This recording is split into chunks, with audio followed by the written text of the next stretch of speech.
पहला चैप्टर है जूलॉजी, जंतु विज्ञान, कोशिका, खान सर के द्वारा लिखा गया है। तो चलिए बिना किसी देरी के स्टार्ट करते हैं। सजीवों का अध्ययन जीव विज्ञान कहलाता है। जीव विज्ञान के जनक अरस्तु हैं। जीव विज्ञान को दो शाखाओं में बांटते हैं, जूलॉजी और बॉटनी। जूलॉजी इसके अंतर्गत जंतुओं का अध्ययन करते हैं तथा जूलॉजी के जनक हैं अरस्तु हैं। बॉटनी इसके अंतर्गत पेड़ पौधों का अध्ययन करते हैं और बॉटनी के जनक हैं थियोफ्रेस्टस को कहा जाता है। कोशिका कोशिका का अध्ययन साइटोलॉजी कहलाता है। कोशिका प्रत्येक जीवधारी की संरचनात्मक तथा क्रियात्मक इकाई है। प्रत्येक जीवधारी का शरीर कोशिका से मिलकर बना है। सर्वप्रथम कोशिका की खोज 1665 में रॉबर्ट हुक ने किया, किंतु इन्होंने मृतक कोशिका की खोज की थी। इन्हें फादर ऑफ साइटोलॉजी कहते हैं। मृत कोशिकाओं को नेफ्रोसिस कहते हैं। रॉबर्ट ब्राउन ने अपनी कोशिका संबंधित खोजों का वर्णन माइक्रोग्राफिया पुस्तक में किया है। सर्वप्रथम जीवित कोशिका की खोज 1674 ईस्वी में एंटोनी वान ल्यूवेनहॉक ने की थी। इन्हें फादर ऑफ बैक्टीरियोलॉजी कहते हैं। स्लाइडेन एवं स्वान ने कोशिका सिद्धांत दिया और कहा कि शरीर कोशिकाओं से बना है, अतः कोशिका शरीर की सबसे छोटी इकाई है। सबसे छोटी कोशिका माइक्रोप्लाज्मा की होती है। सबसे बड़ी कोशिका शुतुरमुर्ग के अंडा की होती है। सबसे लंबी कोशिका तंत्रायु ब्रेन या स्नायु कोशिका की होती है। सबसे बड़ी कोशिका ओवम यानी अंडाणु की होती है। सबसे छोटी कोशिका स्पर्म यानी शुक्राणु की होती है। तंत्रिका तंत्र में किसी भी प्रकार का विभाजन नहीं होता है, अतः यह क्षतिग्रस्त कोशिका को ठीक नहीं कर सकता। इसी कारण सर में चोट लगने से शीघ्र ही मृत्यु हो जाती है। सबसे तेजी से कोशिका विभाजन लीवर यानी यकृत में होता है और यह अपने क्षतिग्रस्त कोशिकाओं को स्वतः ही ठीक कर सकती है। कोशिका के अंग जीव द्रव्य प्रोटोप्लाज्म, इसकी खोज पुरकिंजे ने किया। यह एक गाढ़ा तरल पदार्थ है। हेक्सले ने इसे जीवन का भौतिक आधार बताया है। सभी जैविक क्रियाएं इसी द्रव में के अंदर होती हैं। इसका 80% भाग जल का बना होता है। यह दो प्रकार का होता है, पहला कोशिका द्रव, दूसरा केंद्रिका द्रव। कोशिका द्रव कोशिका को सूखने से बचाता है। कोशिका भित्ति सेल वॉल, यह सेलुलोज का बना होता है और केवल पादपों में पाया जाता है। यह पेड़ पौधों को सुरक्षा देता है। जीवाणु एक पादप होता है जिसकी कोशिका भित्ति पेप्टिकोग्लाइकेन की बनी होती है। कवक की कोशिका भित्ति काइटिन की बनी होती है। कोशिका झिल्ली सेल मेम्ब्रेन, यह जंतु तथा पादप दोनों में पाया जाता है। कोशिका के अंदर सभी अवयव इसी झिल्ली के अंदर रहते हैं। किसके? कोशिका झिल्ली के अंदर। यह कोशिका के अंदर जाने वाले पदार्थों का नियंत्रण करता है। यह अर्धपारगम्य होता है, कुछ ही वस्तु को अंदर जाने देता है। तो यह माइटोकॉन्ड्रिया का फिगर दिया हुआ है। इसके अंदर जो पदार्थ है उसको मैट्रिक्स बोला जाता है। एग्जाम में पूछा जाता है कि जो माइटोकॉन्ड्रिया के जो अंदर का चीज़ होता है उसको क्या कहा जाता है, तो उसको मैट्रिक्स बोला जाता है। माइटोकॉन्ड्रिया सूत्रकणिका हिंदी में कहा जाता है। इसकी खोज अल्टमैन ने किया था। यह अनाक्षी श्वसन होता है। यहाँ क्रेब्स चक्र चलता है जिसके फलस्वरूप एटीपी तथा ग्लूकोज बनते हैं और हमें ऊर्जा मिलती है। इसी कारण इसे कोशिका का पावर हाउस कहते हैं। माइटोकॉन्ड्रिया की आंतरिक दीवारों को क्रिस्टी कहते हैं। माइटोकॉन्ड्रिया के आंतरिक दीवारों को क्रिस्टी कहते हैं। अंतःप्रद्रव्य जालिका एंडोप्लाज्मिक रेटिकुलम, इसको ईआर भी बोलते हैं। यह कोशिका के अंदर से आंतरिक सहायता देता है, अतः इसे कोशिका का आंतरिक कंकाल कहते हैं। यह दो प्रकार के होते हैं। Smooth ER smooth endoplasmic reticulum यानी चिकनी, और यह कार्बोहाइड्रेट तथा वसा का निर्माण करता है। रफ एंडोप्लाज्मिक रेटिकुलम एक खुरदरी होती है। इस पर राइबोसोम्स होते हैं और यह प्रोटीन का निर्माण करता है। राइबोसोम यह कोशिका के अंदर का सबसे छोटा अंग होता है। राइबोसोम इसको पैलेट कड़ भी बोला जाता है, पैलेट पार्टिकल भी बोला जाता है। प्रोटीन का निर्माण करता है, अतः इसे प्रोटीन की फैक्ट्री कहते हैं। यह दो प्रकार के होते हैं, 70S और 80S। 70S यह हल्का होता है तथा प्रोकैरियोटिक कोशिकाओं में पाया जाता है। दूसरा आता है 80S राइबोसोम, यह भारी होता है तथा यूकैरियोटिक कोशिकाओं में अंदर पाया जाता है। S फॉर सेडिमेंटेशन कोफिशिएंट होता है। गोल्जी का है गोल्जी बॉडी या गोल्जी अपैरेटस, इसकी खोज कैमिलो गोल्जी ने किया था। यह पदार्थों का परिवहन करता है, अतः इस यथार्थ में सहायता करता है। यह गोल्जी बॉडी का फिगर है दिया हुआ है। नेक्स्ट देखते हैं सेंट्रोसोम। तारक का हिंदी में कहा जाता है। यह कोशिका विभाजन करता है। यह मस्तिष्क में नहीं पाया जाता है, जिस कारण तंत्रिका कोशिका में विभाजन नहीं होता है। यह केवल जंतु कोशिका में पाया जाता है। पादप कोशिकाओं में कोशिका विभाजन सेल प्लेट के द्वारा होता है। सेंट्रोसोम की खोज बोबेरी ने किया था। सेंट्रोसोम की खोज बोबेरी ने किया था। सेंट्रोसोम का यह फिगर दिया हुआ है। ये 2 सेंट्रोसाइड हैं, इसके बंडल दिए गए हैं। लाइसोसोम, यह कोशिका के अंदर पाचन का कार्य करता है। इसके अंदर जल अपघटक एंजाइम पाया जाता है। कोशिका के अंदर का कोई अंग यदि काम नहीं करता है तो यह उस अंग को नष्ट कर देता है। जब पूरी कोशिका कार्य नहीं करती है तो यह कट जाता है, जिससे पूरी कोशिका नष्ट हो जाती है और इसे आत्महत्या की शैल या एटम बम कहते हैं। इसकी खोज डी डुबे ने किया था। आरबीसी के अंदर लाइसोसोम नहीं पाया जाता है, अतः आरबीसी मरने के बाद स्प्लीन यानी स्प्लीहा तिल्ली में पाया जाता है, जिस कारण एस्प्लीन को आरबीसी का कब्र कहा जाता है। लाइसोसोम का फिगर है। केंद्रक, अगला टॉपिक आता है केंद्रक। इसकी खोज रॉबर्ट ब्राउन ने किया था। कोशिका को नियंत्रित करता है, अतः इसे कोशिका का दिमाग कहते हैं। 80% प्रोटीन जो है केंद्रक में पाए जाते हैं। नेक्स्ट देखते हैं, यह केंद्रक का फिगर दिया हुआ है। न्यूक्लियस है, न्यूक्लियस सेल के अंदर न्यूक्लियस है। नेक्स्ट आता है रसधानी। रसधानी वैकुलस, यह जल को संचित करता है, यानी जल को स्टोर करके रखता है। यह जंतुओं में छोटा पाया होता है, लेकिन पादपों में बहुत बड़ा होता है।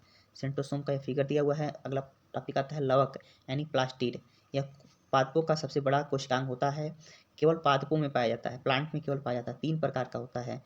प्लास्टिड जो है 3 प्रकार का होता है। कौन कौन? Chloroplast, leucoplast, chromoplast. हरित लवक, अवर्णी लवक और वर्णी लवक। हरित लवक क्या होता है? यह भोजन का निर्माण करता है। यह पत्ती तथा तना में होता है हरित लवक। ल्यूकोप्लास्ट यानी अवर्णित लवक, यह भोजन का संग्रह करता है तथा यह जल तथा फल में पाया जाता है। अवर्णी लवक, यह रंग प्रोवाइड करता है, रंग प्रदान करता है। क्लोरोप्लास्ट है, जैसे टमाटर और मिर्च में जो रहता है, यह लाइकोपेज, चुकंदर, बिटानोन और फलों का पीला रंग जेंथोफिल के कारण होता है। अगला टॉपिक देखते हैं। यह एनिमल सेल और प्लांट सेल में डिफरेंट दिया हुआ है कि एनिमल सेल जो होता है गोल होता है और इस छोटा होता है, गोल होता है, और यह इसका वैक्यूलस छोटा होता है। इसमें सिलिया पाया जाता है, फ्लैजिला पाया जाता है, लाइसोसोम पाए जाते हैं। जबकि प्लांट सेल जो होता है लार्ज होता है और चौकोर होता है। इसमें वैक्यूलस बहुत बड़े पाए जाते हैं। सेल वाल होते हैं, प्लास्टिड होते हैं और क्लोरोप्लास्ट होता है। जबकि दोनों में कॉमन क्या होता है? इसमें मेम्ब्रेन होता है, माइटोकॉन्ड्रिया होती है, राइबोसोम 80S पाया जाता है, एंडोप्लाज्मिक रेटिकुलम होता है, गल्जी बॉडी होता है, केंद्रक होता है और सेंट्रोसोम जो है दोनों में पाए जाते हैं। इसमें प्लांट सेल में भी और एनिमल सेल में भी। कोशिका 2 प्रकार की होती है। कोशिका 2 प्रकार की होती है। एक प्रोकैरियोटिक कोशिका होती है और यूकैरियोटिक सेल होती है। प्रोकैरियोटिक जो होता है अविकसित होता है, जबकि यूकैरियोटिक की बात करें तो यह विकसित होता है। यह जंतुओं तथा पादपों में पाया जाता है। प्रोकैरियोटिक सेल या प्रोकैरियोटिक सेल का फिगर है या यूकैरियोटिक सेल का फिगर है। प्रोकैरियोटिक, इसमें कोशिका के सभी अंग नहीं पाए जाते हैं। इन्हें प्रारंभिक कोशिका भी कहते हैं। इसमें कोशिका झिल्ली, राइबोसोम 70S पाया जाता है तथा शेष अंगों का अभाव देखा जाता है। यूकैरियोटिक कोशिका ये पूरी तरह से विकसित होते हैं। इसमें कोशिका सभी अंग पाए जाते हैं।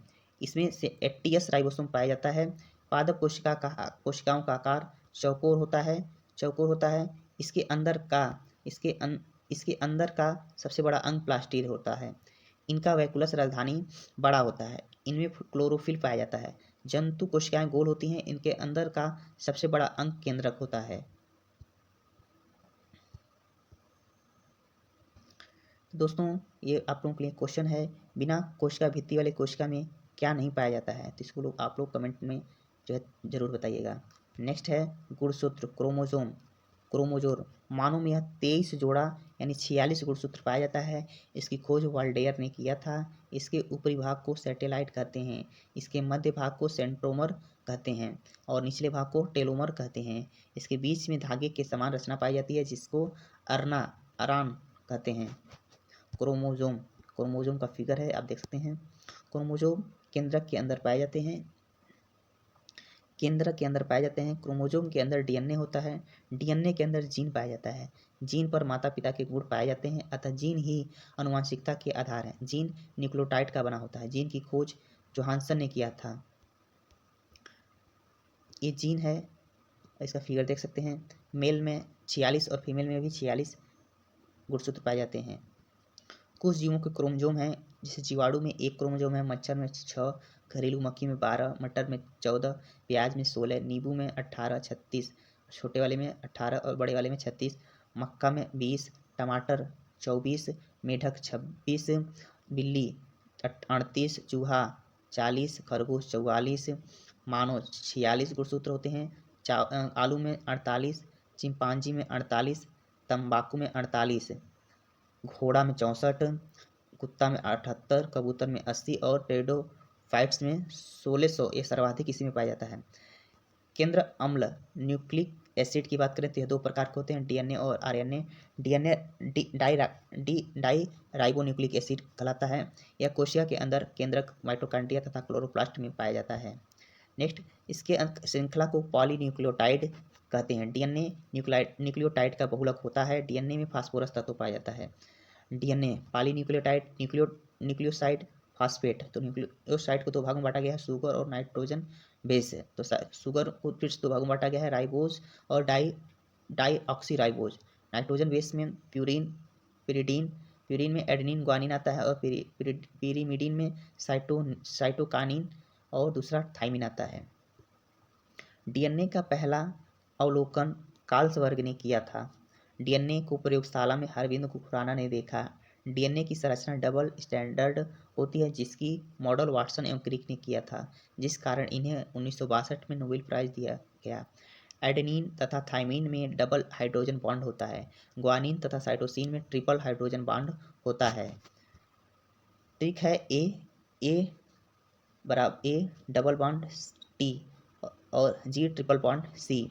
अनुवांशिक गुण का वाहक डीएनए होता है। डीएनए अनुक्रम में जीन को चिन्हित करने की प्रक्रिया को एनोटेशन कहते हैं। प्रोटीन की जानकारी प्रदान करने वाले डीएनए के भाग को जीन कहते हैं। डीएनए में नाइट्रोजन बेस है थाइमिन। भारत में डीएनए फिंगर प्रिंटिंग हैदराबाद में स्थित है।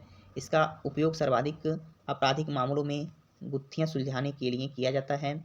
इस तकनीकी में व्यक्ति के जैविक वंश जैसे रक्त, बाल, लार, नाखून, कोशिका स्रोतों के द्वारा उसके डीएनए की पहचान की जाती है।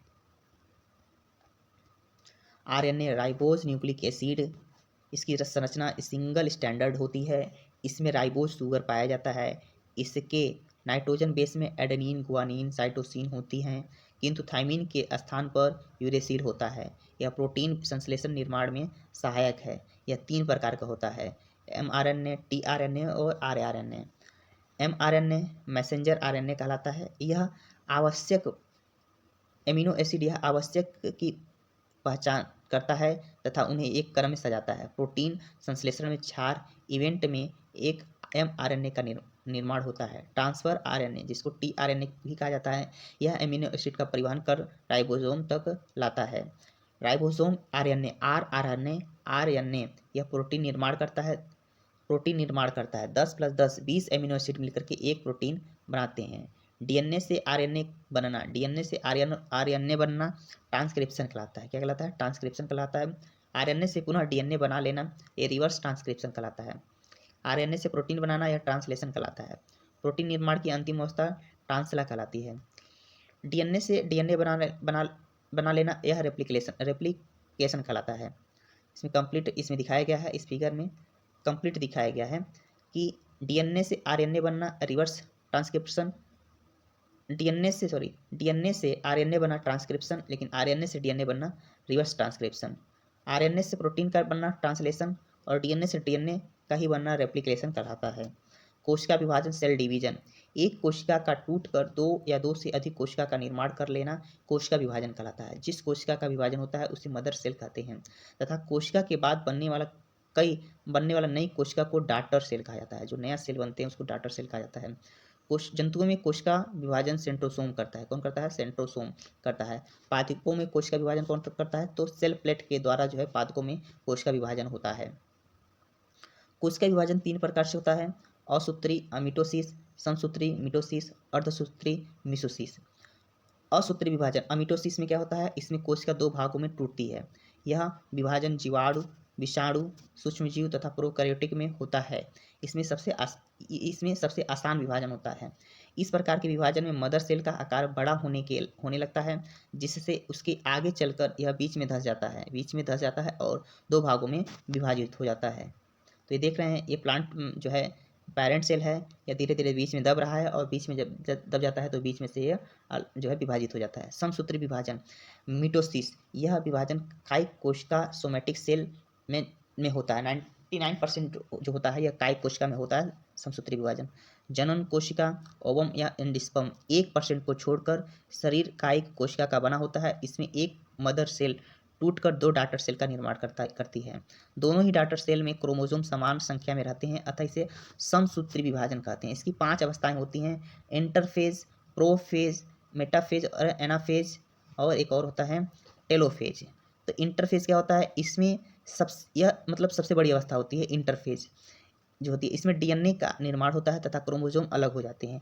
प्रोफेज, इसमें स्प्लिंडर फाइबर तुर्क धागा का निर्माण प्रारंभ होता है तथा केंद्रक का विभाजन हो जाता है। मेटाफेज, इसमें स्प्लिंडर फाइबर का निर्माण पूर्ण हो जाता है। अध्ययन की सुविधा के अनुसार यह सबसे महत्वपूर्ण अवस्था होता है मेटाफेज। अध्ययन के लिए यही महत्वपूर्ण होता है। एनाफेज, यह सबसे छोटी अवस्था होता है, इसमें क्रोमोसोम तथा कोशिका के अंग ध्रुवों की ओर चले जाते हैं। टेलोफेज, यह सबसे अंतिम अवस्था है, इसमें विभाजन का कार्य पूर्ण हो जाता है और कोशिका के सभी अंग आ चुके होते हैं और स्प्लिंडर फाइबर यानी तुर्क धागा जो होता है वो गायब हो जाता है। कोशिका में होने वाला निरंतर टूट फूट की भरपाई समसूत्री विभाजन के द्वारा होता है। किसके द्वारा होता है, समसूत्री विभाजन के द्वारा होता है भरपाई। छिपकली तथा चूहा का पूंछ समसूत्री विभाजन द्वारा दोबारा निकल जाता है। छिपकली तथा चूहा का पूंछ समसूत्री विभाजन द्वारा क्या होता है, दोबारा निकल जाता है। रिमार्क 1, कोशिका में होने वाले निरंतर टूट फूट की भरपाई समसूत्री विभाजन द्वारा होता है। रिमार्क 2 है, छिपकली तथा चूहा का पूंछ समसूत्री विभाजन द्वारा दोबारा निकल जाता है। अर्धसूत्री विभाजन, तीसरा आता है अर्धसूत्री विभाजन मियोसिस। यह विभाजन केवल जनन कोशिकाओं में यानी स्पर्म सेल में होता है। इसमें क्रोमोसोम की संख्या घटकर आधी हो जाती है। इसमें एक मातृ कोशिका 4 पुत्री कोशिकाओं में बढ़ जाती है, यानी मदर सेल जो होता है 4 डॉटर सेल में बढ़ जाती है। इसमें क्रॉसिंग ओवर की घटना होती है। इनका प्रोफेज अवस्था की घटना होती है। इनका प्रोफेज अवस्था सबसे बड़ा होता है।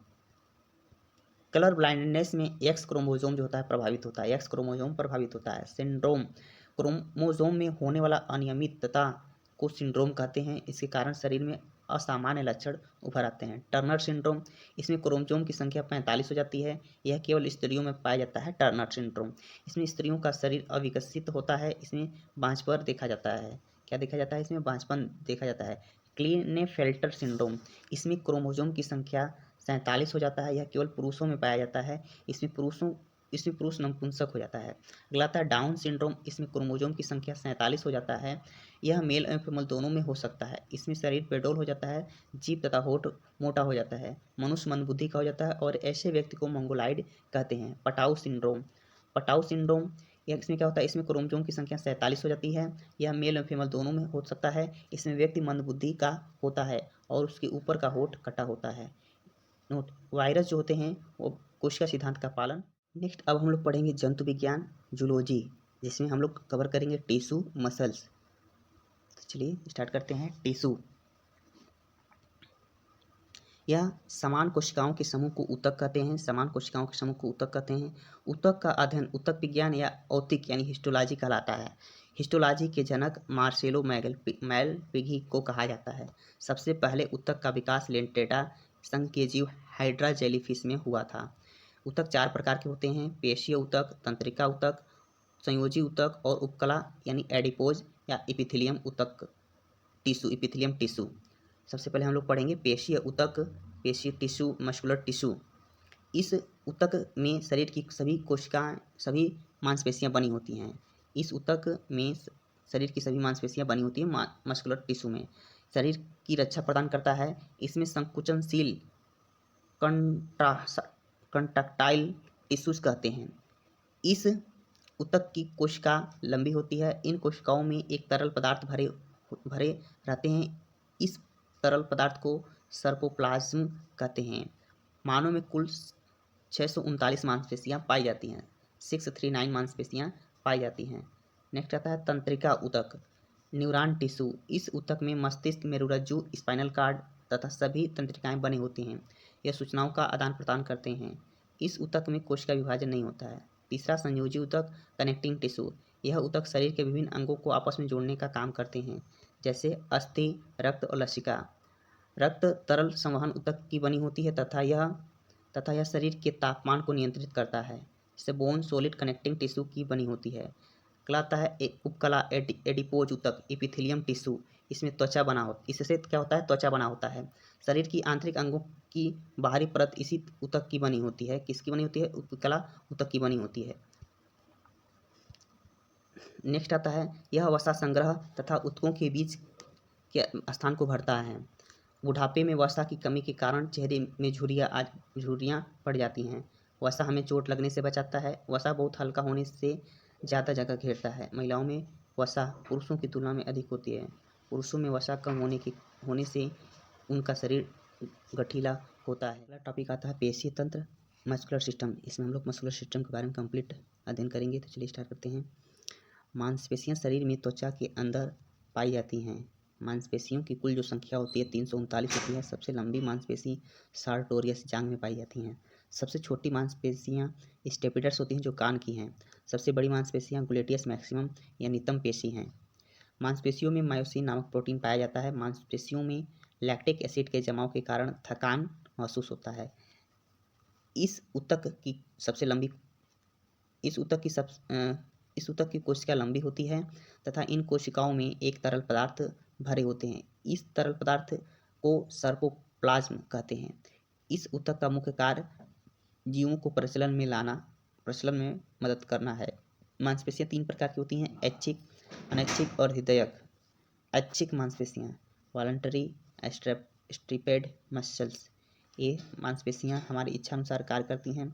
इन्हीं के कारण हम गति कर पाते हैं। ये मांसपेशियां कंकाल से जुड़ी रहती हैं, अतः इन्हें कंकाली पेशियां भी कहते हैं। इसमें लाइट बैंड तथा डार्क बैंड पाया जाता है। इस पेशी की कुल भार शरीर के कुल भार का लगभग 50% होता है। अनैच्छिक पेशियां अनवॉलंटरी अनस्ट्रेपेड मसल्स। यह पेशियां हमारी इच्छा अनुसार कार्य नहीं करती क्योंकि ये कंकाल से नहीं जुड़ी रहती हैं। इनमें लाइट बैंड तथा डार्क बैंड नहीं पाया जाता है। यह पेशी मुख्य रूप से नेत्र के आइरिस, वृषण, मूत्रवाहिनी और रक्तवाहिनी में पाया जाता है। हृदय पेशियां कार्डियक मसल। ये अनैच्छिक पेशियों का ही एक प्रकार है जो हृदय में पाया जाता है, कार्डियक मसल्स। यह भी हमारी इच्छानुसार कार्य नहीं करता है। रिमार्क, एक मांसपेशी को दूसरी मांसपेशी से जोड़ने का काम फ्लेक्सर नामक पेशी के कारण सिकुड़ जाती है, जबकि एक्सटेंसर नामक पेशी के कारण फैल जाती है। नेक्स्ट टॉपिक आता है जंतु विज्ञान का डाइजेस्टिव सिस्टम यानी पाचन तंत्र। चलिए स्टार्ट करते हैं। पाचन तंत्र यानी डाइजेस्टिव सिस्टम वैसे अंग जो भोजन पचाने में सहायता करते हैं उन्हें सामूहिक रूप से पाचन तंत्र कहते हैं। इसमें जटिल भोजन सरल पदार्थों में टूट जाता है। पाचन तंत्र 2 भागों में बटा होता है। पहला आहार नाल एलिमेंट्री कैनल, दूसरा संबंध जुड़ी पाचक ग्रंथियां डाइजेस्टिव ग्लैंड। आहार नाल एलिमेंट्री कैनल यह मुख गुहा से प्रारंभ होता है, गुदा तक रहता है। पाचन के समय भोजन आहार नाल में ही रहता है। आहार नाल की लंबाई लगभग 32 फीट होती है, यानी लगभग 8 से 10 मीटर की होती है। आहार नाल के अंतर्गत मुख गुहा, ग्रास नली, आमाशय, छोटी आंत, बड़ी आंत, मलाशय तथा गुदा द्वार आते हैं। डाइजेस्टिव ग्लैंड संबंध पाचन ग्रंथि, यह ग्रंथियां भोजन को पचाने वाली एंजाइम का निर्माण करती हैं। इसके अंतर्गत लार ग्रंथि, यकृत, पित्ताशय तथा अग्नाशय आते हैं। पाचन की क्रिया मुख गुहा से प्रारंभ होती है। पाचन की क्रिया छोटी आंत में पूर्ण होती है, बड़ी आंत में जल का अवशोषण होता है। मुख गुहा बकल कैविटी। मुख गुहा की संरचना एक बंद कमरे के समान होती है जो मुंह के रास्ते से खुलता है तथा जबड़ों और होठों के माध्यम से बंद होता है। मनुष्य के 2 जबड़ों में निचला जबड़ा गतिशील होता है, जबकि ऊपर वाला जो जबड़ा होता है वह स्थिर होता है। मुख गुहा के अंदर की ऊपर वाला जो हिस्से को तालु कहते हैं तथा पार्श्व के मांसल भाग को गाल कहते हैं।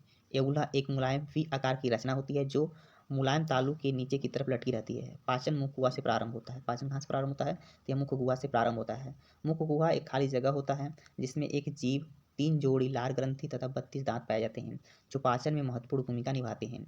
मुख गुहा के फर्श पर एक मांसल मोटी रचना पाई जाती है जिसे जीभ कहते हैं। जीभ मुख गुहा से एक प्रकार फ्रेनुलम के द्वारा जुड़ी रहती है। स्वाद का अनुभव कराने के लिए जीभ की ऊपरी सतह पर स्वाद कलिकाएं पाई जाती हैं जो मीठा, खट्टा, नमकीन, कड़वे स्वाद का अनुभव कराती हैं। लार ग्रंथि सलाइवरी ग्लैंड। लार ग्रंथि से प्रतिदिन 1 से 1.5 लीटर लार का स्राव होता है। लार का पीएच होता है 6.8 होता है। हालांकि इसका पीएच मान खाने से पूर्व तथा खाने के बाद लगभग क्रमशः 7.5 से 6.5 के मध्य परिवर्तित होता है। सभी लार ग्रंथियां लार स्रावित करती हैं, जिसमें से 99% जल होता है और 1% एंजाइम पाचक एंजाइम होता है, जिसमें लाइसोजाइम, टाइलिन, डाइस्टेज तथा म्यूलिन निकलते हैं। इसमें सर्वाधिक मात्रा में टाइलिन निकलता है। टाइलिन तथा डाइस्टेज एंजाइम स्टार्च मंड का पाचन करके उसे माल्टोज यानी शर्करा कार्बोहाइड्रेट में परिवर्तित कर देते हैं। लाइसोजाइम एंजाइम तथा थायोसाइमेट आयन कीटाणु को मारने का कार्य करता है। म्यूलिन एंजाइम भोजन को चिपचिपा यानी लसलस बना देता है, जिससे उसे निगलने में आसानी होती है। मेढक तथा व्हेल में लार ग्रंथियां नहीं पाई जाती हैं। मनुष्य में 3 जोड़ी ग्रंथि पाई जाती हैं। पैरोटिड बड़ा होता है, उसके बाद उससे छोटा सब मैक्सिलरी, सबसे छोटा सब लिंगुअल जो लार ग्रंथि होती है सबसे छोटी होती है। अधोहनु यानी पैरोटाइड ग्लैंड, यह दोनों कानों के नीचे एक एक उपस्थित होता है। यह सबसे बड़ी लार ग्रंथि होती है। कौन सी? पैरोटाइड ग्लैंड। जब पैरोटिड ग्रंथि लार ग्रंथि विषाणु द्वारा संक्रमित हो जाती है तो उसमें सूजन आ जाता है, जिसे गलसुआ यानी मम्स कहते हैं। रिमार्क, सांप में पैरोटिड ग्रंथि पॉइजन ग्लैंड जहर की थैली का कार्य करती है। अधोमैक्सिला सब मैक्सिलरी ग्लैंड, यह जबड़े के मध्य मैक्सिला अस्थि के दोनों ओर एक एक उपस्थित होती है, जो हार्टनी नलिका द्वारा खुलती है। अधोजीवा ग्लैंड यानी सब लिंगुअल ग्लैंड, यह जीभ के दोनों ओर एक एक उपस्थित होती है, जो बार्थोलिन नलिका विरिबिनस नलिका द्वारा खुलती है। यह सबसे छोटी लार ग्रंथि होती है। दांत, अगला टॉपिक आता है दांत। मुख गुहा के ऊपर तथा नीचे दोनों जबड़ों पर दांत पाए जाते हैं। मनुष्य के दांत के 2 मुख्य भाग होते हैं, एक शिखर होता है तथा दूसरा रूट होता है, जड़ होता है। दांत का वह भाग जो मसूड़े के ऊपर निकला हुआ होता है सिर या शिखर कहलाता है, क्राउन कहलाता है, तथा मसूड़े के अंदर जो पाया जाता है उसे रूट कहते हैं। सिर तथा जड़ के बीच दांत के पतले भाग को ग्रीवा कहते हैं। मनुष्य के दांत गर्ददंती टेकोडोंट होते हैं तथा दांत जबड़ों की हड्डियों में जो होते हैं धंसे होते हैं। दांतों का अध्ययन ओडोंटोलॉजी कहलाता है। दांतों में कैल्शियम सर्वाधिक मात्रा में पाया जाता है। दांतों के निर्माण में 85% योगदान कैल्शियम फास्फेट का होता है। 10% योगदान जो होता है कैल्शियम कार्बोनेट का होता है। शेष भाग जो होते हैं कैल्शियम क्लोराइड का होता है। दांतों का चरण यानी टूटफूट फ्लोरीन की कमी के कारण होता है, जिसे दंत क्षय यानी फ्लोरोसिस नामक बीमारी कहा जाता है। प्रत्येक दांत की भीतरी गुहा को मज्जा गुहा पल्प कैविटी कहते हैं। मज्जा गुहा में रक्त वाहिकाएं तथा तंत्रिका पाई जाती हैं। मानव दांत का 2 परत लेयर होता है। बाहरी परत इनामेल कहलाता है, जबकि आंतरिक परत डेंटाइन कहलाता है।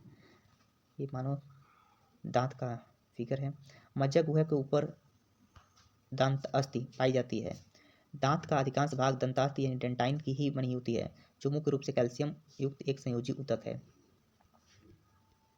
नेक्स्ट आता है दांत की ऊपरी परत इनेमल होती है। इनेमल मानव शरीर का सबसे कठोर भाग होता है। यह 98% कैल्शियम लवण, कैल्शियम फास्फेट और कैल्शियम कार्बोनेट का बना होता है, जिसे फ्लोरीन मजबूत प्रदान करता है। इनेमल दांत की रक्षा करता है। डाइफोडोंट द्विबार दंती, वैसे दांत जो जीवन में 2 बार निकलते हैं उन्हें डाइफोडोंट कहते हैं। शुरुआत में निकलने वाले दांत टूट जाते हैं, उनकी जगह पुनः नए दांत निकल आते हैं, जिसे दूध का दांत मिल्क टीथ कहा जाता है, जिसकी संख्या 20 होती है। मोनोफाइडोंट यानी एक बार दंती, वैसे दांत जो जीवन में केवल एक बार निकलता है मोनोफाइडोंट कहलाते हैं, अर्थात एक बार टूट जाने के बाद इनकी जगह दूसरे दांत नहीं निकलते हैं। इन्हें परमानेंट टीथ कहा जाता है, अस्थायी दांत कहते हैं। जैसे अक्ल दांत, इनकी संख्या जो होती है 12 होती है। मानव में 4 प्रकार के दंत पाए जाते हैं, इंसाइजर, कैनाइन, प्रीमोलर और मोलर। इंसाइजर इसको कृंतक बोलते हैं, रत्नक कैनाइन रत्नक, प्रीमोलर अग्रचवर्णक, मोलर चवर्णक। ये दांत के सब हैं, प्रीमोलर है, कैनाइन है और ये मोलर कैनाइन। नेक्स्ट आता है इंसाइजर कृंतक, यह सबसे आगे की दांत होती है। इसे नोज टीथ कहते हैं, क्योंकि नाक के नीचे जस्ट पाया जाता है इसलिए इसे नोज टीथ कहते हैं। यह भोजन को काटने में काम आता है। मानो में इसकी जो संख्या होती है 4 दांत ऊपर होते हैं, 4 दांत ये इंसाइजर नीचे होते हैं, तो कुल 8 दांत होते हैं। शाकाहारी जानवरों में इंसाइजर जो होता है चौड़ा होता है। अगला आता है कैनाइन रत्नक होता है, यह आई टीथ इसको कहा जाता है। ये नुकीले होते हैं, यह भोजन को चीरने फाड़ने का कार्य करता है। मानव में इनकी जो संख्या होती है 4 होती है। मांसाहारी जानवरों में कैनाइन अधिक नुकीला होता है, क्योंकि आँख के नीचे पाए जाते हैं, इसलिए आई टीथ कहते हैं। प्रीमोलर अग्रचवर्णक, इसको चीक टीथ भी कहते हैं, इसको चीक टीथ भी कहते हैं। यह भोजन को चबाने का कार्य करता है। बच्चों में यह बिल्कुल भी नहीं पाया जाता, नहीं पाया जाता। वयस्क में इसकी जो संख्या होती है 8 होती है। टोटल इसकी जो संख्या होती है 8 होती है। मोलर चवर्णक, इसको विजडम टीथ भी कहते हैं। इसका भी कार्य भोजन को चबाना है। बच्चों में अंतिम मोलर 3 मोलर जो होता है नहीं पाया जाता है। वयस्क में इसकी जो संख्या होती है 6 कुल मिलाकर के 12 होती है, अर्थात चारों प्रकार के सर्वाधिक संख्या में मोलर पाया जाता है। कौन सा? मोलर। बच्चों में प्री मोलर का पूर्णतः अभाव होता है तथा अंतिम मोलर नहीं पाया जाता है, यानी जो तीसरा मोलर होता है वो नहीं पाया जाता है। बच्चों में कुल दांत जो होते हैं 20 टूटने के बाद दोबारा निकलते हैं। इस 20 दांत को दूध के दांत कहते हैं। दूध के दांत 12 वर्ष की अवस्था तक पूर्णतः टूट चुके होते हैं और दोबारा नए दांत निकलना प्रारंभ हो जाते हैं। इस प्रकार मानव जीवन में दांतों की कुल जो संख्या होती है 20 + 32 यानी 52 होती है। पक्षियों में जो चोंच होते हैं वो दांत का ही रूपांतरित रूप होता है। हाथी का जो बाहरी निकला हुआ दांत होता है वो ऊपरी जबड़े का सेकेंड इंसाइजर होता है। डेंटल फार्मूला है ICPM, incisor, canine, pre molar और मोलर। तो वयस्क में 21-23 होता है और बच्चों में 21-02 होता है, इसको याद रखना है। दंत सूत्र द्वारा दांतों का 1/4 भाग ही दिखाया जाता है। जानवरों में ऊपरी जबड़ा में दांत नहीं होता है। स्तनधारी में सर्वाधिक दांत सूअर तथा घोड़ा में होता है, जिनकी जो संख्या होती है 44 होती है। मच्छर में 47 दांत होते हैं, जबकि गाय तथा भेड़ में 32 दांत होते हैं। ग्रास नली ओसोफेगस यह मुख गुहा को अमाशय से जोड़ने का कार्य करता है। यह एक लंबी नली के समान होता है जो लार में मिले हुए भोजन को निगल द्वार द्वारा प्राप्त करता है। इसमें कोई भी पाचन क्रिया नहीं होती है। मनुष्य में यह 10 इंच लंबी, जबकि जिराफ में यह सर्वाधिक गर्दन के कारण यह लंबी होता है जिराफ में। क्रमाकुंचन के कारण भोजन ग्रासनली से अमाशय यानी स्टोमक में पहुंचता है। ग्रासनली और अमाशय के बीच एक वाल्व स्फिंक्टर पाया जाता है जो भोजन को वापस ग्रासनली में जाने से रोकता है। अमाशय यानी पेट, स्टोमक, यह थैलीनुमा आकृति होती है जो भोजन को संग्रहित करने तथा पचाने दोनों का कार्य करती है। यह आहार नाली का सबसे चौड़ा भाग होता है। यह भोजन को लगभग 4 घंटे रोक कर रखती है। इसकी आंतरिक दीवारें म्यूकोसा की बनी होती हैं। अमाशय 3 भागों में बटा होता है, अग्रभाग कार्डियक, मध्य भाग फंडिक और पश्च भाग पाइलोरिक होती है। इसका ऊपर वाला जो भाग है बटा हुआ है ग्रासनली, कार्डियक, रुजी और पाइलोरिक। कार्डियक से HCl निकलता है जो टाइलिन के प्रभाव को समाप्त करता है और कीटाणुओं को मार देता है। यह भोजन को अम्लीय बना देता है और एंजाइम की क्रिया शक्ति को बढ़ा देता है। फंडिक जो होता है बीच का भाग होता है जो कांटेनुमा रचना पाई जाती है, जिसे रुजी कहते हैं। यह भोजन को रोक कर रखने का कार्य करता है। जब हम भोजन नहीं किए रहे हैं तो रुचि अपने स्थान पर जो है खड़ा हो जाता है और चुभन होने लगती है। पाइलोरिक में जठर ग्रंथि पाई जाती है, जिससे जठर रस यानी गैस्ट्रिक जूस निकलता है। जब जठर ग्रंथि काम नहीं करती है तो उस रोग को गैस्ट्रिक कहते हैं।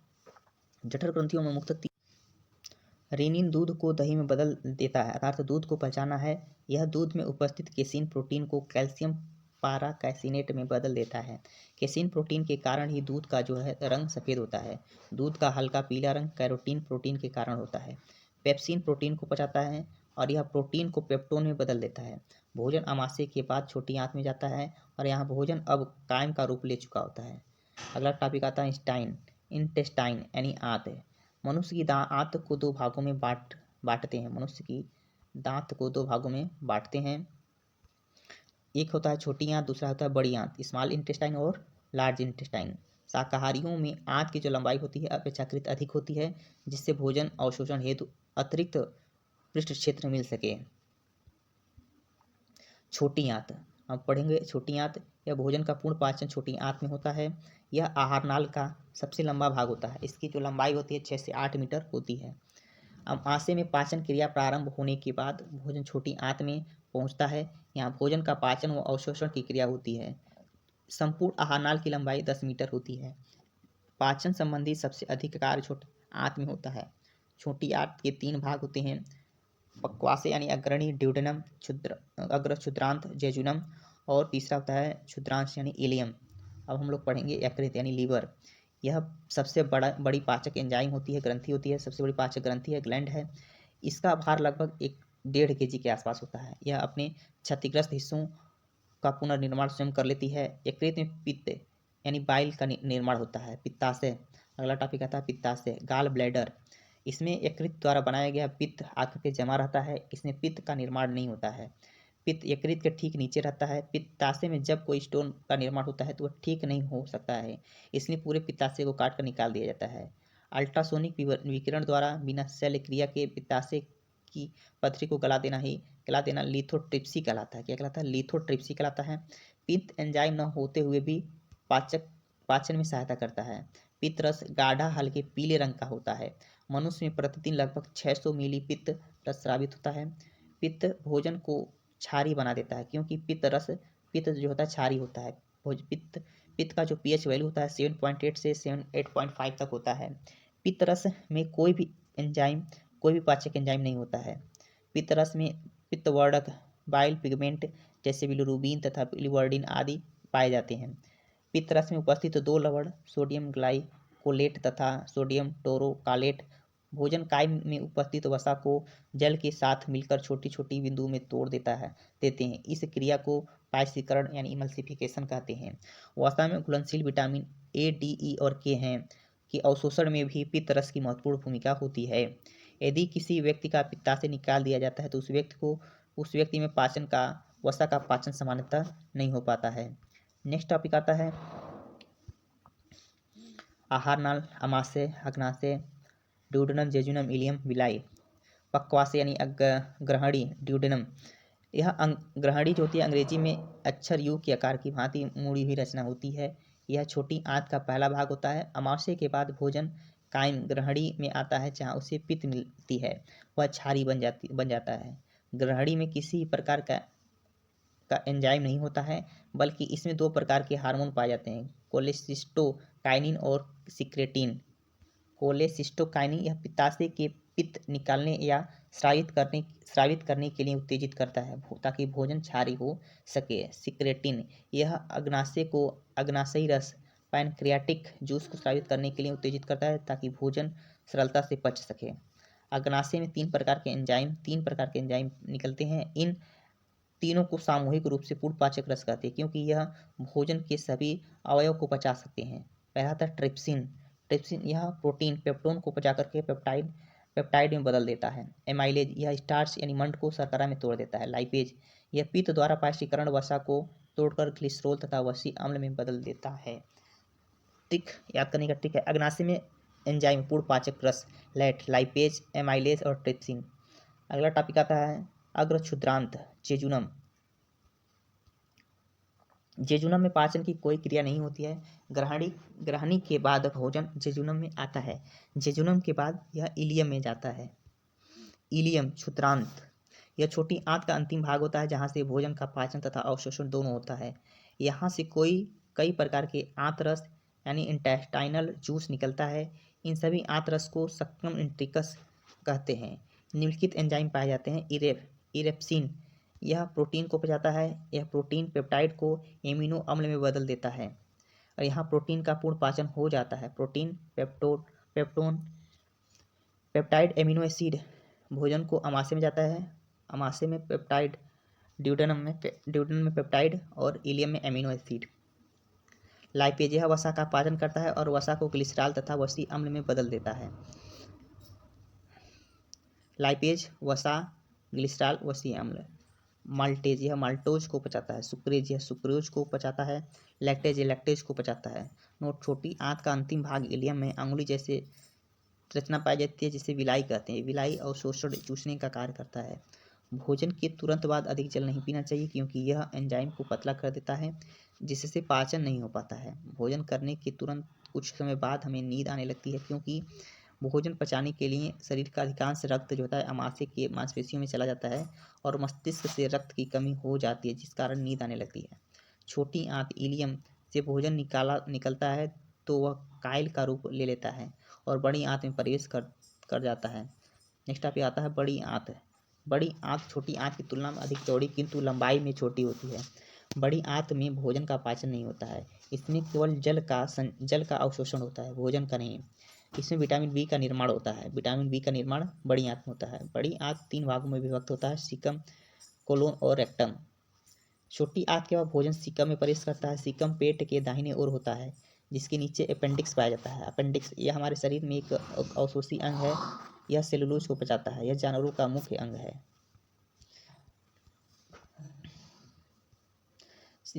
वैसे अंग जो अवशोषी अंग वेस्टिएज कहते हैं, जो शरीर में होता है किंतु काम नहीं करता है, जैसे appendix, third molar, premolar, pinna, कर्ण, पल, त्वचा के बाल आदि। जबकि भी भोजन अपेंडिक्स में फंस जाता है तो उसे ऑपरेशन करके अपेंडिक्स पूरा काट दिया जाता है। सीकम के बाद कोलोन प्रारंभ होता है, जिसमें जल का अवशोषण होता है। कोलोन में ही म्यूकस का निर्माण होता है जो बचे भोजन को चिपचिपा बना देता है। म्यूकस का निर्माण मलाशय में अवशिष्ट पदार्थ जमा रहता है और गुदा के द्वारा बाहर निकल जाता है। Ascending colon, transverse colon, descending colon, sigmoid और रेक्टम। पाचन की क्रिया एक जल अपघटन की प्रक्रिया है। पाचन की संपूर्ण क्रिया 5 अवस्थाओं में होती है: अंतःग्रहण, इंजेशन, पाचन, डाइजेशन, अवशोषण, एब्सॉर्प्शन, स्वांगीकरण, एसिमिलेशन, मल परित्याग, डिफेक्शन। अंतःग्रहण, भोजन को निकलने की प्रक्रिया को अंतःग्रहण कहते हैं। पाचन, डाइजेशन, भोज्य पदार्थों का छोटे छोटे सरल पदार्थों में टूटना पाचन कहलाता है। अवशोषण, बचे भोजन पदार्थों को कोशिकाएं जब सोख लेती हैं तो उसे अवशोषण कहते हैं। स्वांगीकरण, बचे भोज्य पदार्थ से ऊर्जा प्राप्त करने की क्रिया को स्वांगीकरण कहते हैं। मल त्याग, डिफेक्शन, पाचन के बाद बचे हुए अवशिष्ट पदार्थ को बाहर निकालने की क्रिया होती है, मल परित्याग कहलाती है। नोट, मल का पीला भूरा रंग उसमें उपस्थित स्टकोर्बिलिन व यूरोबिलियन के कारण होता है। मल में बदबू डंडोल व स्केटोल नामक पदार्थ के कारण होता है। अवशोषण के पश्चात सभी पोषक पदार्थ यकृत, निवाहिका शिरा, हेप्टिक पोर्टल वेन द्वारा यकृत में पहुंचती है जहां उपापचय की क्रिया उत्पन्न होती है। अवशोषित पदार्थ शारीरिक पदार्थों को परिवहन कर दिए जाते हैं जिसे स्वांगीकरण कहते हैं। अगला टॉपिक आता है जंतु विज्ञान का श्वसन तंत्र, रेस्पिरेटरी सिस्टम। अंगों का वैसा समूह जो श्वसन की क्रिया में सहायक होता है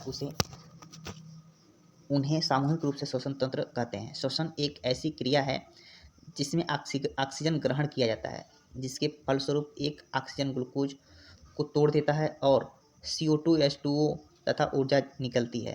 ये ग्लूकोज है 6H12O6 glucose plus 6CO2 plus 6H2O plus 686 calorie ऊर्जा मिलती है। शरीर की क्रिया ऑक्सीकरण, ऑक्सीडेशन। श्वसन की क्रिया ऑक्सीकरण की क्रिया है, इसके फलस्वरूप ऊर्जा निकलती है। यही कारण है कि मृत व्यक्ति का शरीर ठंडा हो जाता है क्योंकि यह सांस नहीं लेता है।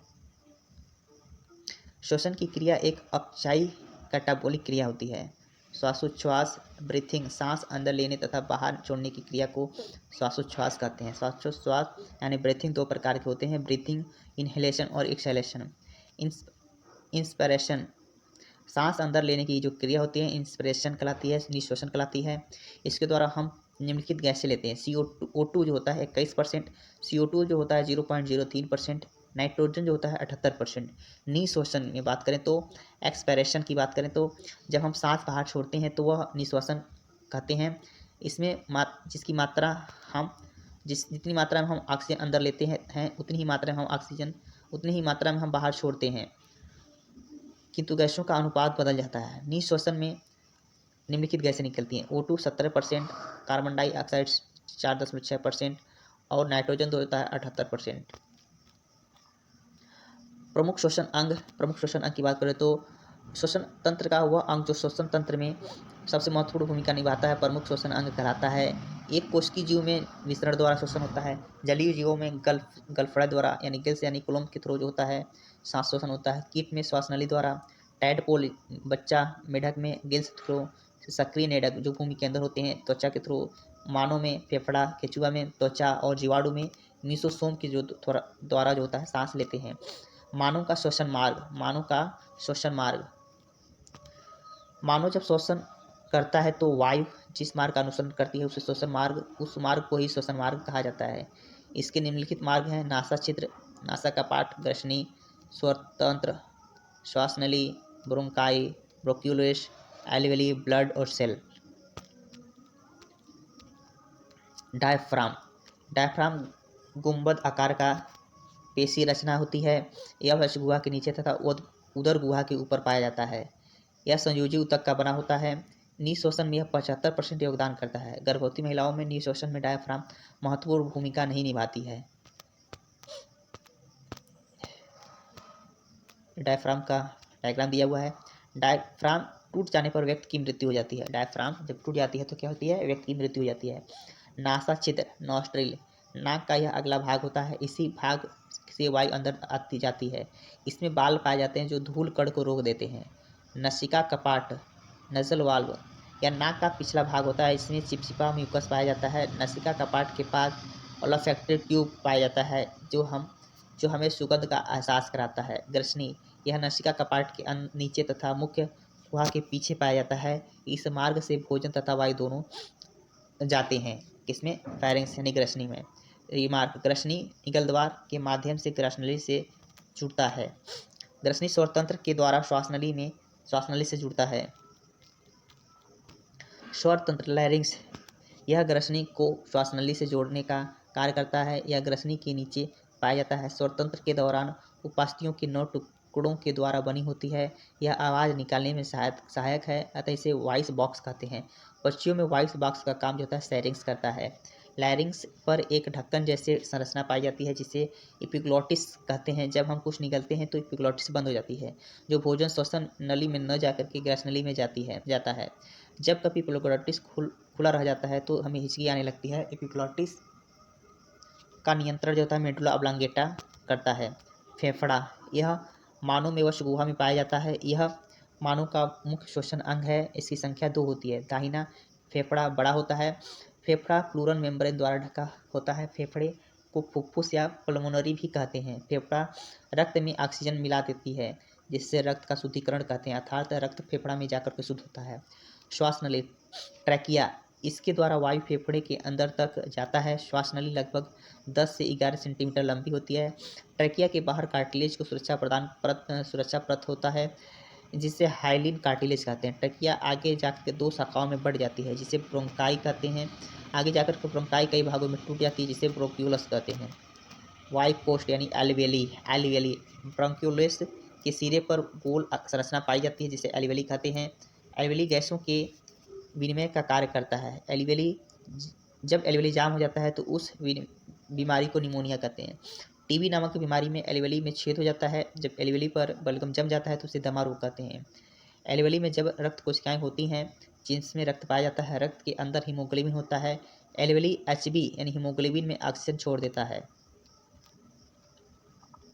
जिसमें हीमोग्लोबिन रूपांतरित होकर ऑक्सी हीमोग्लोबिन हो जाता है। जब ऑक्सी हीमोग्लोबिन HbO2 कोशिकाओं में पहुंचकर ऑक्सीजन दे देता है और यह ऑक्सीजन ग्लूकोज में तोड़ देता है जिसके फलस्वरूप CO2 निकलता है। Hb CO2 को बांध लेता है जिससे यह कार्बोक्सिलिक हीमोग्लोबिन बन जाता है और पुनः एल्वियली तक वापस आता है। जब हम सांस छोड़ते हैं यानी निःश्वसन करते हैं तो एल्वियली में पहुंच CO2 बाहर निकल जाता है। यह प्रक्रिया निरंतर चलती रहती है जिससे श्वसन कहते हैं। टाइडल वॉल्यूम, जब एक बार में हम जितनी सांस लेते हैं या जितनी सांस छोड़ते हैं तो हम उसे टाइडल वॉल्यूम या टीवी कहते हैं। एक बार में टाइडल वॉल्यूम 500 ml होता है, अतः 1 मिनट में 500 × 16 यानी 8000 ml, 8 लीटर यानी 8 लीटर।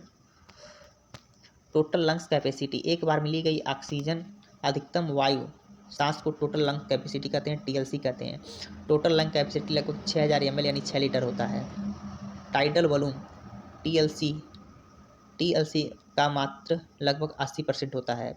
जब कभी सांस लेने में हमें किसी बीमारी के कारण परेशानी होती है तो वेंटिलेटर मशीन द्वारा कृत्रिम सांस दिया जाता है। इसमें ऑक्सीजन के साथ हीमोग्लोबिन मिला दिया जाता है क्योंकि ऑक्सीजन बहुत भारी होता है। वेंटिलेटर का प्रयोग ICU में होता है। अधिक गहराई में जाने वाला गोताखोर अपने साथ सिलेंडर में ऑक्सीजन के साथ हीलियम ले जाता है। पानी में कम गहराई पर जाने वाला गोताखोर अपने सिलेंडर में ऑक्सीजन के साथ नाइट्रोजन ले जाता है। वयस्क मानव 1 मिनट में 14 से 18 बार सांस लेता है।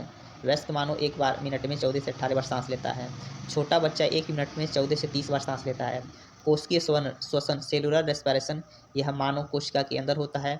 यह एक जटिल प्रक्रिया है जिसके द्वारा पाचन के फलस्वरूप बना ग्लूकोज कोशिका के अंदर टूट जाता है और हमें ऊर्जा प्राप्त होती है। कोशिका श्वसन 2 प्रकार के होते हैं।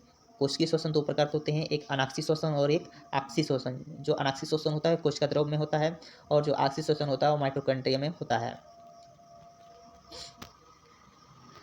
कोशिका द्रव्य में श्वसन यानी अनाक्षी श्वसन, यह कोशिका द्रव्य में होता है। यह ऑक्सीजन की अनुपस्थिति में होता है, अतः इसे अनाक्षी श्वसन कहते हैं। बीज का अंकुरण जीवाणु इष्ट में अनाक्षी श्वसन होता है। कोशिका द्रव्य में अनाक्षी श्वसन के फलस्वरूप 4 एटीपी का निर्माण होता है, जिसमें से 2 एटीपी ग्लूकोज को तोड़ने में ग्लाइकोसिस में खर्च हो जाते हैं और 2 एटीपी से बच जाते हैं। अतः ग्लाइकोसिस के दौरान 2 एटीपी का लाभ होता है।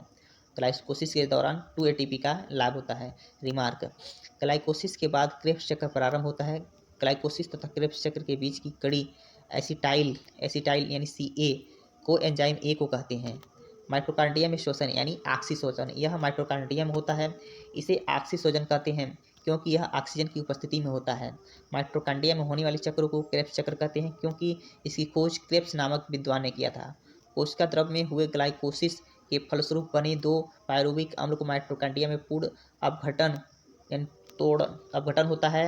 इस पायरुविक अम्ल में अपघटन से 18 एटीपी बनते हैं। अतः माइटोकॉन्ड्रिया में पहुंचने 2 पायरुविक अम्ल के अपघटन के कुल 36 एटीपी 38 एटीपी मिलकर एक ग्लूकोज का निर्माण करते हैं, जिससे हमें ऊर्जा प्राप्त होती है।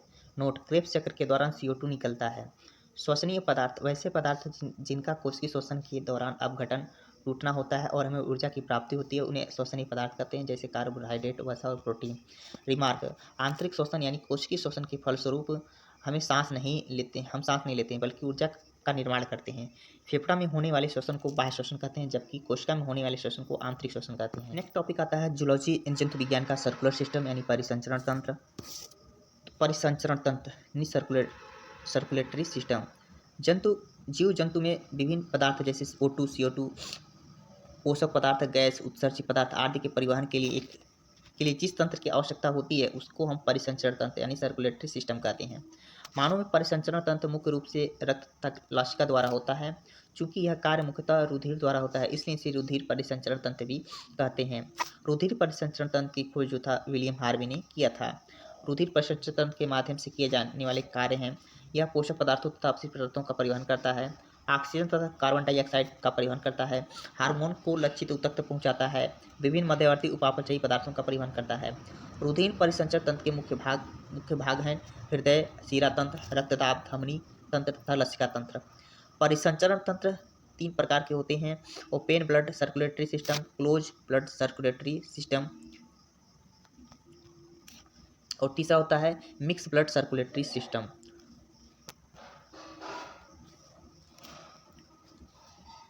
ओपन ब्लड सर्कुलेटरी सिस्टम: इस प्रकार के तंत्र में रक्त बिना किसी प्रेशर दाब के आगे बढ़ता है।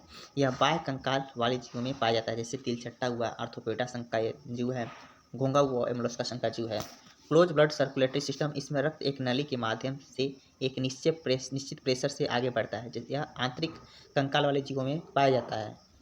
जैसे मानव हो गया, स्तनधारी है, केचुआ या नीलिडा संघ का जीव है। मिक्स्ड ब्लड सर्कुलेटरी सिस्टम: इसमें रक्त कभी एक निश्चित दाब से आगे नहीं बढ़ता है, अर्थात कभी कभी यह विपरीत दिशा में जाने लगता है। जैसे मछली और मेढक में।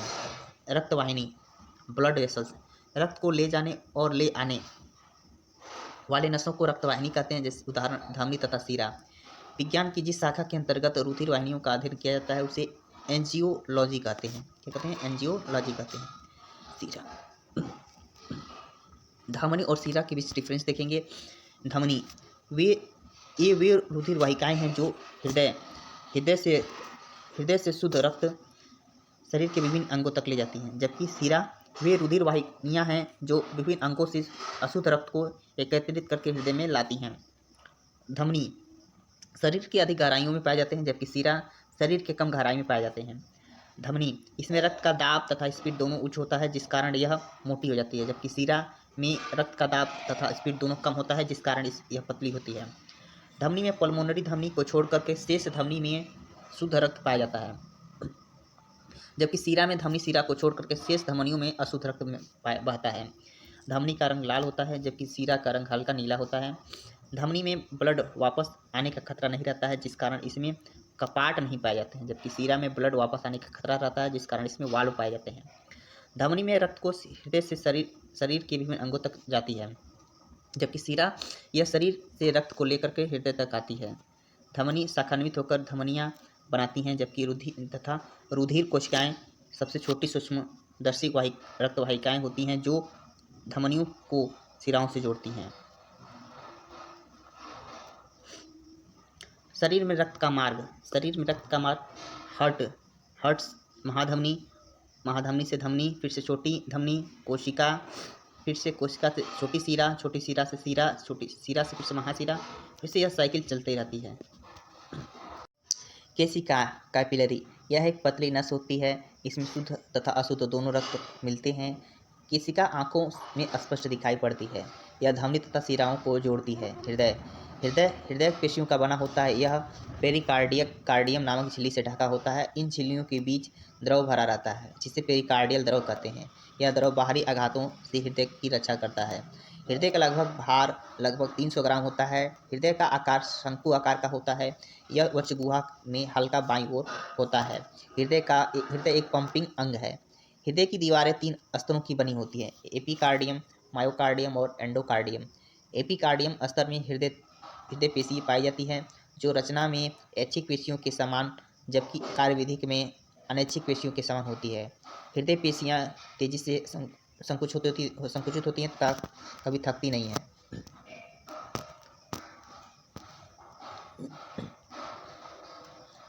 वायु कोष्ठक, हार्ट चैम्बर, हृदय के अंदर पाए जाने वाले गुहा खाली स्थान को चैम्बर कहते हैं।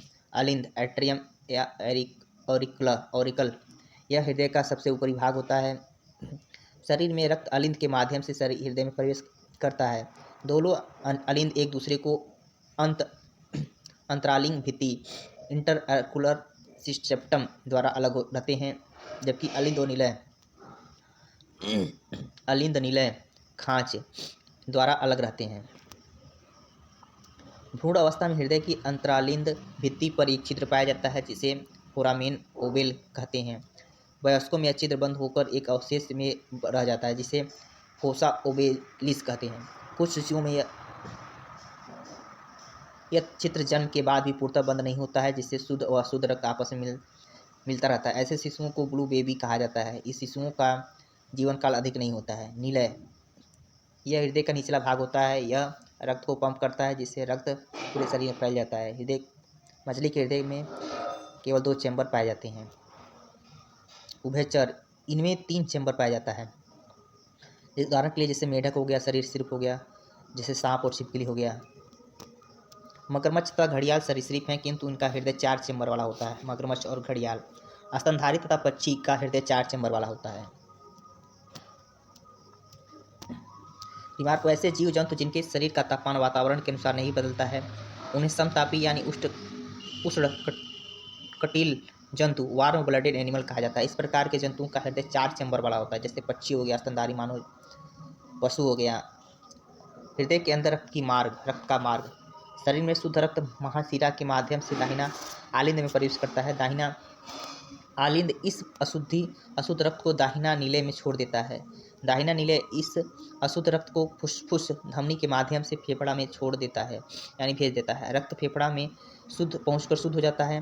फेफड़ा में यह शुद्ध रक्त फुफ्फुस शिरा के माध्यम से बायां आलिंद में प्रवेश करता है। बाएं आलिंद इस शुद्ध रक्त को बायां नीले में छोड़ देता है। बायां नीले सबसे चौड़ा चेंबर है। यह शुद्ध रक्त को धमनी महाधमनी के माध्यम से पूरे शरीर में भेज देता है। दाहिना आलिंद तथा दाहिनी नीले के मध्य त्रिवलनीय कपाट होता है यानी ट्राइकप्सिड वाल्व पाया जाता है। बायां आलिंद तथा बायां नीले के बाद द्विदलनीय यानी बाइकप्सिड पाया जाता है। क्रोजरी साइनस नामक एक नस हृदय की पेशियों को रक्त पहुंचाती है। जब रक्त में कोलेस्ट्रॉल की मात्रा बढ़ती है तो यह हृदय की नसें जाम हो जाती हैं, जिस कारण हार्ट अटैक आता है।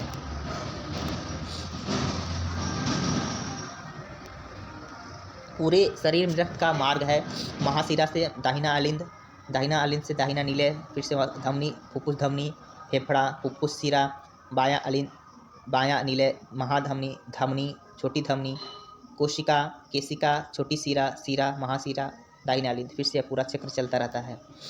हृदय की धड़कनों को मापने के लिए स्टेथोस्कोप का प्रयोग किया जाता है।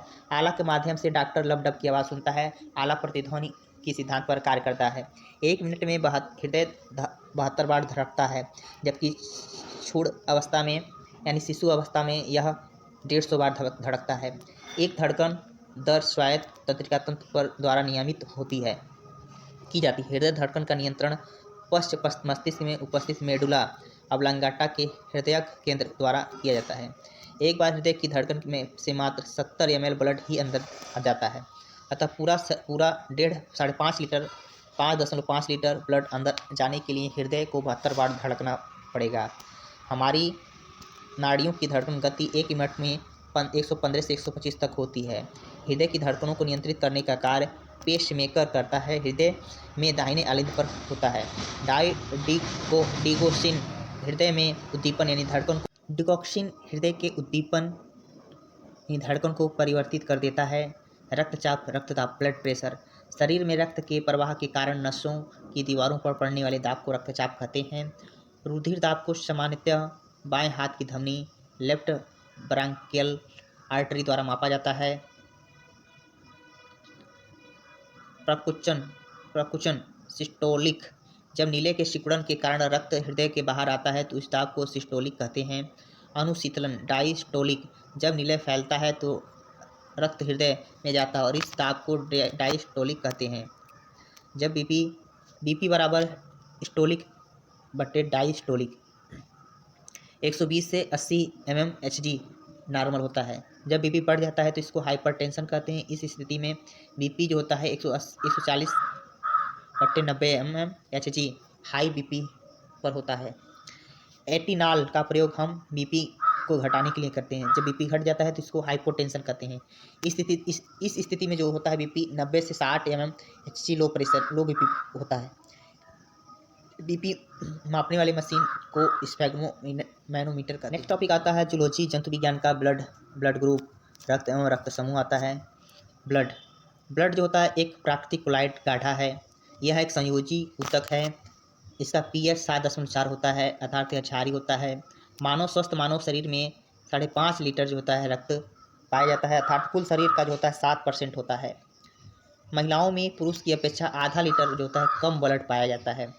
रक्त शरीर में गैसों, ऑक्सीजन, पोषक पदार्थ, हार्मोन, अपशिष्ट पदार्थ आदि के संचरण के लिए माध्यम उपलब्ध कराता है। रक्त का निर्माण कुल भ्रूण बच्चा अवस्था में मीसोडर्म में होता है। वयस्क मानव में रक्त का निर्माण अस्थिमज्जा में होता है। रक्त प्लीहा या तिल्ली में जमा रहता है अर्थात स्प्लीन को ब्लड बैंक कहा जाता है। रक्त परिसंचरण की खोज विलियम हार्वे ने किया था। रक्त में कोलेस्ट्रॉल का सामान्य स्तर 180 से 200 ग्राम होता है। ब्लड यानी रुधिर प्लाज्मा इसमें से 55 से 50-60% होता है। ब्लड कॉर्पसेल्स यानी रुधिराणु 40 से 45% होता है।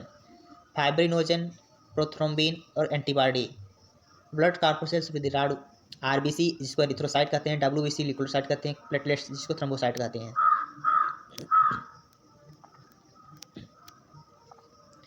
रक्त प्लाज्मा यह रक्त का एक महत्वपूर्ण भाग है। रक्त का लगभग 60% भाग प्लाज्मा होता है।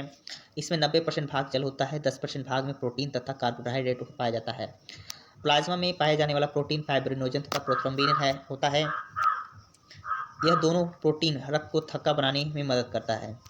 सीरम जब रक्त प्लाज्मा में से फाइब्रिनोजन नामक प्रोटीन निकाल दिया जाता है तो इसको शेष जो बचा हुआ भाग होता है सीरम कहलाता है। सीरम हल्के पीले रंग का होता है। बीमारियों की जांच सीरम से ही की जाती है। रुधिराणु कार्पोशल्स यह रक्त का कणकीय भाग होता है। इसे 3 भागों में बांट सकते हैं। आरबीसी पहला था रेड ब्लड कार्पोशल्स यानी लाल रक्त कणिकाएं।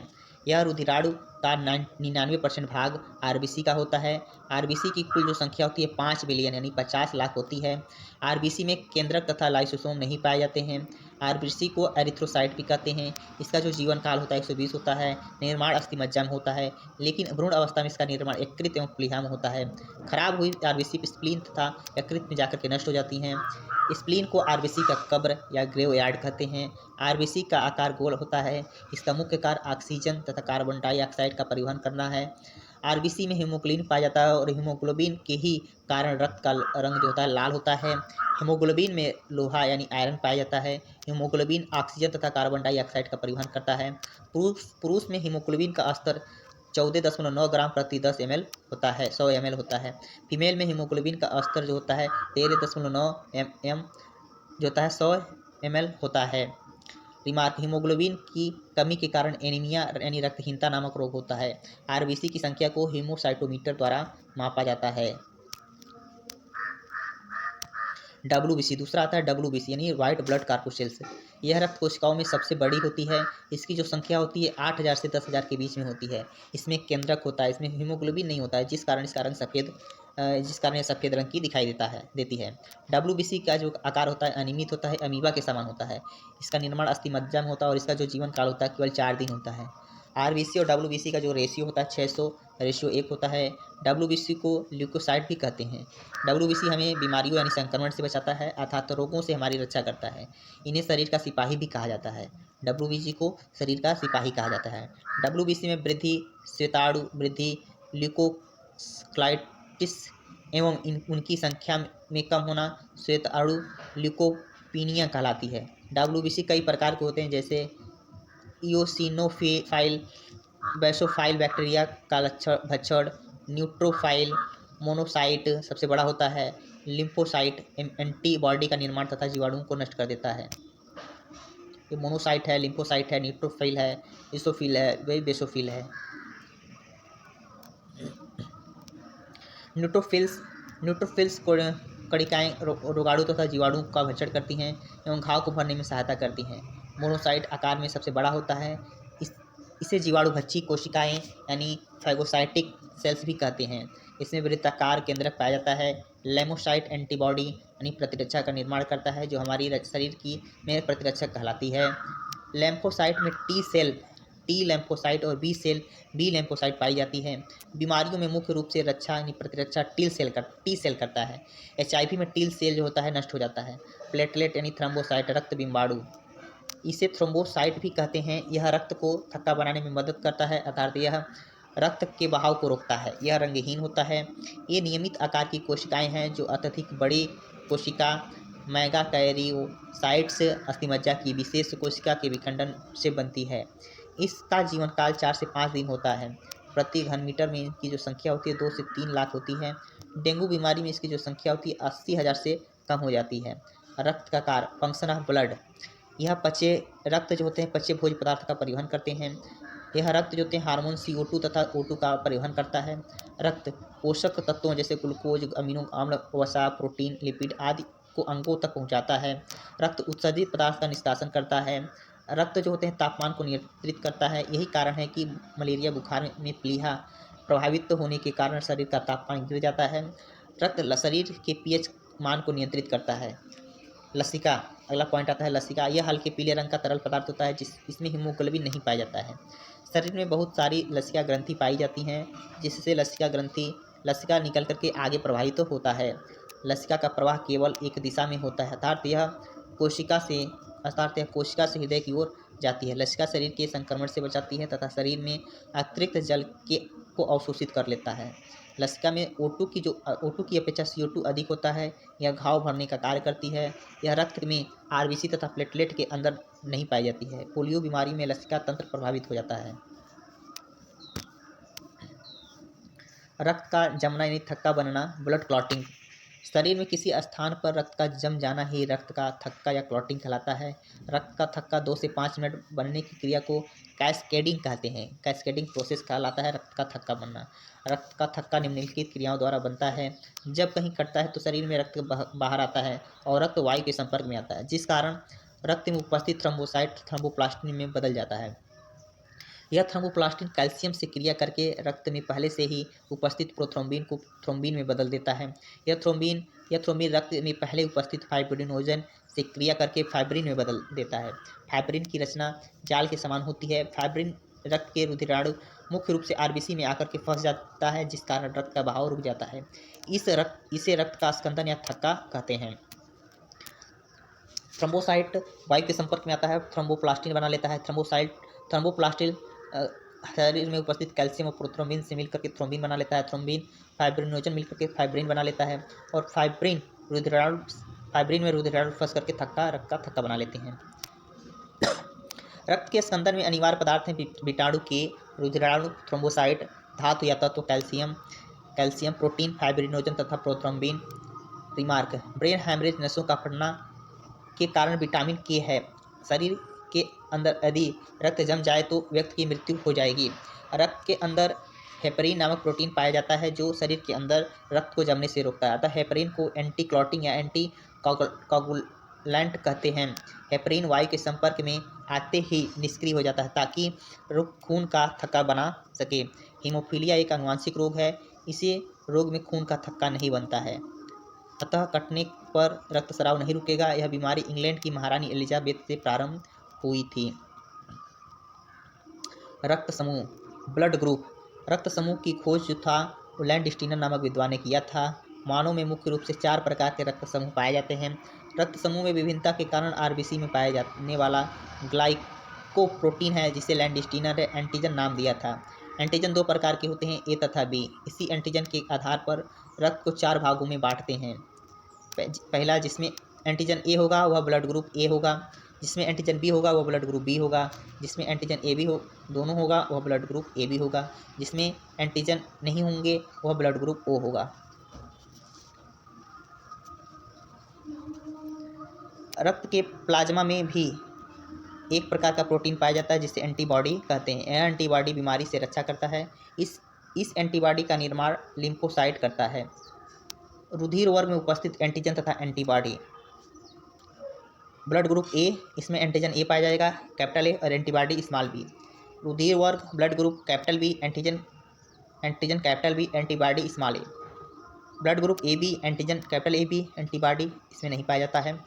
ब्लड ग्रुप ओ है, इसमें एंटीजन नहीं पाया जाता है, इसमें जो एंटीबॉडी होगा ए बी होगा।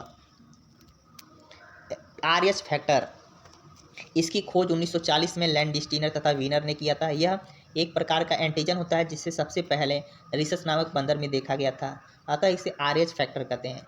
जिसमें आरएच उपस्थित रहता है उसे आरएच पॉजिटिव कहते हैं, जिसमें आरएच नहीं होता है उसे आरएच निगेटिव कहते हैं। भारत में 95% लोग जो होते हैं आरएच जो होते हैं पॉजिटिव होते हैं। ट्रांसफ्यूजन ऑफ ब्लड, रक्त का आधान। जब किसी व्यक्ति को बाहर से रक्त दिया जाता है तो उसे रक्त का आधान कहते हैं। ब्लड बैंक जो होता है ब्लड बैंक में रक्त जो होता है 40 डिग्री फ़ारेनहाइट पर रखा जाता है। एक व्यक्ति एक बार में 1 यूनिट अर्थात 200 ml रक्तदान कर सकता है। भारत में 1 यूनिट ब्लड का मूल्य जो होता है 1200 से 2000 रुपये के बीच रहता है। जब हम रक्त का आधान करते हैं तो ब्लड ग्रुप के साथ साथ आरएच का भी मिलान करते हैं। यदि हम आरएच पॉजिटिव का रक्त किसी आरएच निगेटिव वाले व्यक्ति को दे दें तो वह पहली बार में तो कुछ नहीं होगा, किंतु दूसरी बार आरएच निगेटिव वाले व्यक्ति की मृत्यु हो जाएगी, क्योंकि इस स्थिति में रक्त अत्यधिक चिपचिपा हो जाता है और बहाव प्रभावित हो जाता है। इसे रक्त को अभिश्लेषण कहते हैं। ओ निगेटिव वाले रक्त को सार्वत्रिक यानी यूनिवर्सल डोनर कहा जाता है, क्योंकि इसमें सभी प्रकार के एंटीजन तथा आरएच पाए। एरिथ्रोब्लास्टोसिस फिटेलिस, यदि पिता का आरएच पॉजिटिव तथा माता का आरएच निगेटिव है तो इस स्थिति में पहली संतान पर कोई प्रभाव नहीं पड़ेगा, किंतु उसके बाद की संतान मृत पैदा होगी या मृत पैदा होते ही तुरंत बाद मर जाएगी। माता पिता के रक्त समूह का बच्चों पर प्रभाव क्या पड़ेगा? माता पिता का रक्त ओ, माता का ओ और पिता का रक्त ए है तो बच्चों में ओ, माता में ओ है और पिता में ए बी और ओ है तो बच्चों में संभावित रक्त क्या हो सकता है? या तो ओ होगा या तो ए होगा। ओ ए के साथ ओ ए हो सकता है, ओ बी के साथ या तो ओ होगा या तो बी होगा, लेकिन ओ के साथ ए बी है तो उसके साथ या तो ए होगा या तो बी होगा। अगर ओ है तो बच्चों में संभावित जो रक्त होगा वो ओ ग्रुप का होगा। अगर दोनों में समान ब्लड ग्रुप है तो बच्चों में जो होता है अगर ए है तो ए और ओ या तो ओ दोनों में से कोई ए हो सकता है। यदि दोनों में माता पिता में दोनों में ब्लड ग्रुप सेम है बी है तो बच्चे में संभावित जो रक्त समूह होगा या तो बी होगा या तो ओ होगा। यदि दोनों लोगों में ए बी जो है ग्रुप है तो बच्चों में ए ग्रुप हो सकता है या तो बी हो सकता है या ए बी दोनों ग्रुप हो सकता है। यदि माता में ए ग्रुप है और पिता में ए बी ग्रुप है तो बच्चे में संभावित जो ब्लड होगा या तो ए होगा या तो बी होगा या ए बी दोनों हो सकता है। यदि माता में बी ग्रुप है और पिता में ए बी ग्रुप है तो बच्चे में संभावित जो ब्लड होगा या तो ए होगा या तो बी होगा या तो ए बी होगा। ए माता में और बी पिता में है तो बच्चों में संभावित जो ब्लड होगा या तो ए होगा या तो बी होगा या तो ए बी होगा या तो ओ हो सकता है। बॉम्बे रक्त समूह क्या होता है?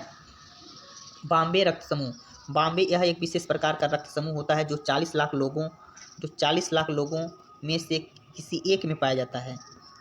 इसमें एंटीजन ए बी ओ होता है। इसकी खोज 1952 में बॉम्बे के एक डॉक्टर वाई एम भेंडे ने किया था, अतः इसे बॉम्बे ब्लड ग्रुप कहते हैं।